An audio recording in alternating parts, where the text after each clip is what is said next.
प्रिय मित्रों, आज तुम जो हर जाति से प्रभु यीशु के पास आए हो धन्य हो, क्योंकि तुम पिता के चुने हुए हो। सचमुच तुम परमेश्वर की संतान हो और तुमने कपटियों पर जय पाई है, क्योंकि जो तुम में है वो उससे जो संसार में है बड़ा है।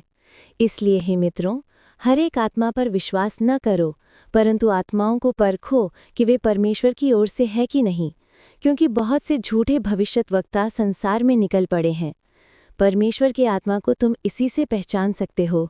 जो कोई आत्मा ये मान लेती है कि यीशु मसीह देह में होकर आया है, वो परमेश्वर की ओर से है, परंतु जो आत्मा यीशु मसीह का इनकार करती है, वो परमेश्वर की ओर से नहीं है। यही मसीह विरोधी की आत्मा है।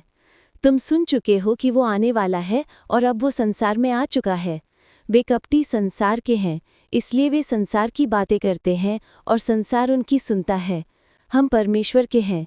जो परमेश्वर को जानता है वो हमारी सुनता है, परंतु जो परमेश्वर का नहीं है वो हमारी नहीं सुनता।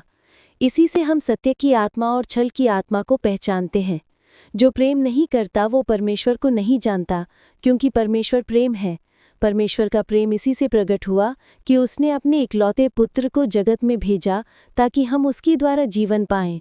ये नहीं कि हमने परमेश्वर से प्रेम किया, बल्कि ये कि उसने हमसे प्रेम किया और अपने पुत्र को हमारे पापों के प्रायश्चित के लिए अपने जीवन के द्वारा भेजा। यही प्रेम है। और परमेश्वर प्रेम है। जो कोई प्रेम में रहता है और ये स्वीकार करता है कि यीशु परमेश्वर का पुत्र है, वो परमेश्वर में रहता है और परमेश्वर उसमें रहता है। हमने परमेश्वर को कभी नहीं देखा, परंतु उसने हमें अपनी आत्मा दी है। उसका प्रेम हमारे हृदयों में परिपूर्ण है। प्रिय मित्रों, यदि परमेश्वर ने हमसे ऐसा प्रेम किया तो हमें भी एक दूसरे से प्रेम करना चाहिए, और ये आज्ञा हमें प्रभु यीशु से मिली है। जो परमेश्वर से प्रेम करते हैं उन्हें अपने भाइयों और बहनों से प्रेम करना चाहिए, क्योंकि यदि वे अपने भाइयों और बहनों से जिन्हें उन्होंने देखा है प्रेम नहीं करते, तो वे परमेश्वर से जिसे उन्होंने नहीं देखा कैसे प्रेम कर सकते हैं।